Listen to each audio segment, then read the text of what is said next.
Seigneur soit avec vous. Et avec votre esprit. Évangile de Jésus-Christ selon saint Matthieu. Gloire à toi, Seigneur. Matthieu chapitre 5, versets 27 à 32. En ce temps-là, Jésus disait à ses disciples, « Vous avez appris qu'il a été dit, tu ne commettras pas d'adultère. Eh bien, moi je vous dis, tout homme qui regarde une femme avec convoitise a déjà commis l'adultère avec elle dans son cœur.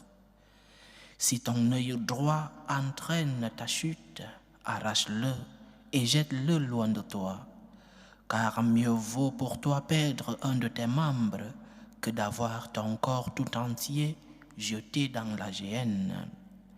Et si ta main droite entraîne ta chute, coupe-la et jette-la loin de toi, car mieux vaut pour toi perdre un de tes membres que d'avoir ton corps tout entier qui s'en aille dans la géhenne.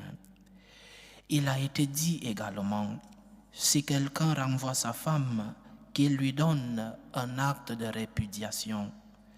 Eh bien, moi je vous dis, tout homme qui renvoie sa femme, sauf en cas d'union illégitime, la pousse à l'adultère.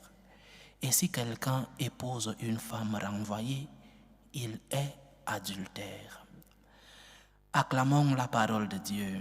Louange à toi, Seigneur Jésus. Quand j'ai lu cet évangile hier, en préparant cette méditation, j'ai compris que le Seigneur m'avait montré un signe mercredi soir. En effet, comme vous le savez, mercredi, je célébrais l'anniversaire de mes 2 ans d'ordination et un groupe d'amis m'a invité à un dîner dans un restaurant. Et dans le restaurant, j'étais bien sûr habillé en prêtre, donc une identité remarquable. Dans le restaurant, un homme s'est approché de moi. Il avait un peu bu. Il n'était pas saoul, mais il avait pris un verre en plus. Il s'est approché de moi et devant tout le monde, il m'a posé cette question. Pouvez-vous m'expliquer, mon père, pourquoi la masturbation est un péché? Pourquoi la masturbation est mauvaise? Comme vous pouvez l'imaginer, je ne savais pas quoi lui dire. J'ai fait ce que j'ai pu parce qu'il fallait lui donner une réponse. Ce n'était pas le lieu adéquat et l'état de la personne qui posait la question n'était pas non plus en état adéquat pour lui donner une réponse. Mais je lui ai donné une réponse. Mais derrière cette anecdote, je crois que nous pouvons comprendre ce que dit le Seigneur dans l'évangile d'aujourd'hui. Derrière cette anecdote, nous pouvons comprendre ce que le Seigneur veut nous expliquer dans l'évangile d'aujourd'hui. Beaucoup de gens ne comprennent pas la morale sexuelle que l'Église catholique prêche. Beaucoup de gens sont restés avec la prohibition, l'interdiction.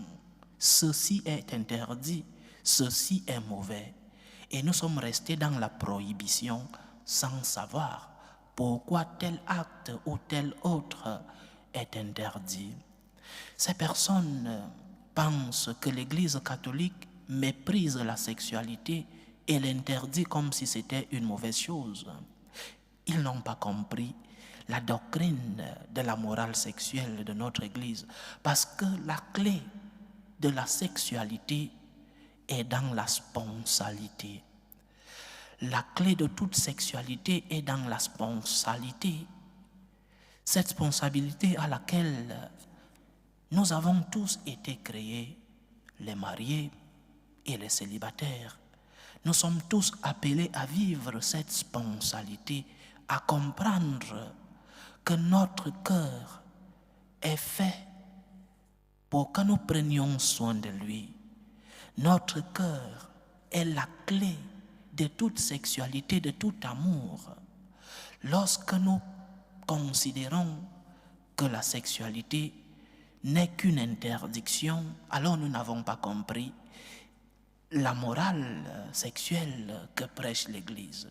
Ce que l'Église veut nous dire, c'est que le cœur doit avoir une protection. L'Église nous enseigne que nous devons prendre soin de nos cœurs pour pouvoir les donner aux autres.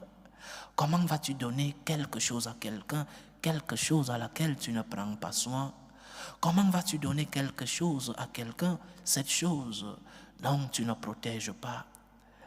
C'est-à-dire que la clé de la vision chrétienne de la sexualité, c'est que la sexualité est intégrée dans le cœur. C'est du cœur que naît la sexualité, dans la vocation du cœur à aimer.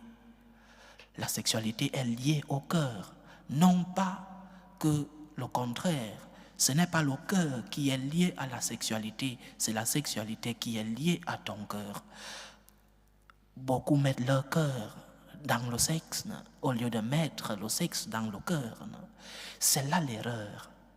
Nous sommes tous appelés à cette vocation sponsale. Nous sommes tous appelés à donner nos cœurs aux autres, mariés ou célibataires, célibataires à la recherche d'un mariage ou célibataires, comme les religieux qui ont choisi de rester célibataires toute leur vie. Mais nous sommes tous appelés à donner nos cœurs aux autres. C'est cela la motivation sponsale, la vocation, je veux dire, sponsale que nous avons tous reçue. Nous sommes tous appelés à donner notre cœur aux autres. Et les cœurs que nous donnons doivent être protégés. Nous devons prendre soin de nos cœurs. C'est comme cela que nous comprenons l'évangile d'aujourd'hui. Tout homme qui regarde une femme avec convoitise a déjà commis l'adultère. Parce que la clé est dans le cœur. Protéger ton cœur, le préserver pour pouvoir le donner aux autres avec toute la pureté qu'il nécessite. Protège ton cœur, prends soin de ton cœur, prends soin de ta vie intérieure, prends soin de cette source où Dieu vit en l'homme. Dieu vit en toi, dans ton cœur. Alors prends soin de ton cœur. C'est ce que le Seigneur va nous dire aujourd'hui. Ce n'est pas plus difficile que ça. Prends soin de ton intérieur. Et lorsque tu aurais pris soin de ton intérieur, tu pourras le donner à l'autre. Et naîtra le grand amour. Un amour plein, avec un cœur sans partage, avec un cœur indivise. L'Évangile nous appelle donc à la radicalisation contre le péché de l'impureté, en coupant dans la racine. Parce que parfois, nous voulons bander nos blessures sans aller dans la racine. Nous voulons laver les blessures au-dessus sans chercher le fond. Quel est le fond de cette impureté?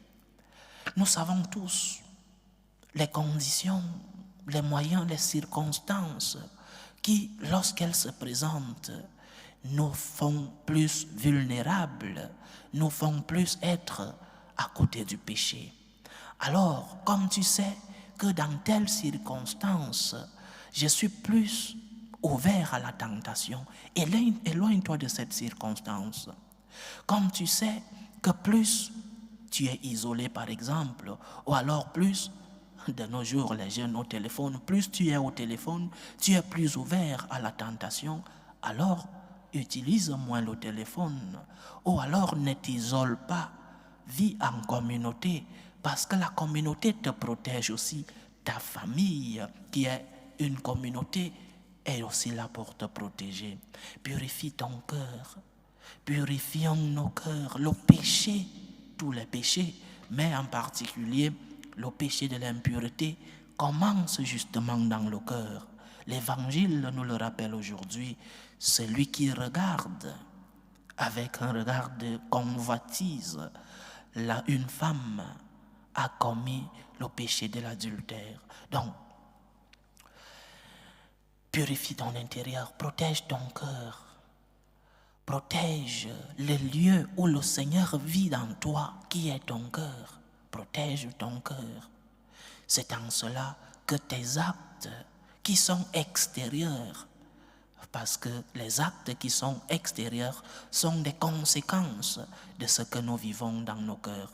Protège donc cette source. Protège la demeure du Seigneur en toi. Fais un effort, purifie tes pensées, purifie ton cœur. En cela, le Seigneur viendra vivre en toi et il pourra te donner les conséquences de la purification de ton cœur qui sont tes actes. Le Seigneur nous enseigne aujourd'hui de couper le péché dans la racine. Parfois, ça fait mal de chercher la racine de nos péchés, mais ce mal est un mal pour un bien. Lorsque tu t'assois, lorsque tu es conscient et sincère avec toi-même et te dis ce péché récurrent, ce péché qui est devenu un vice, quelle est la racine? Et lorsque tu te rends compte de la racine, c'est plus facile pour toi de couper le péché par la racine, de couper le mal par la racine. La racine, c'est nos cœurs, chers frères et sœurs. La racine, c'est ta vie intérieure. Une vie intérieure pleine d'amour avec Dieu donnera des fruits, donnera une vie extérieure qui montrera des actes qui plaisent à Dieu. C'est ta face, Seigneur, que je cherche avant de nous prier dans le psaume. Aide-moi, Seigneur, à prendre soin de mon cœur. Aide-moi, Seigneur, à prendre soin de mon corps. Loué soit Jésus-Christ. À jamais.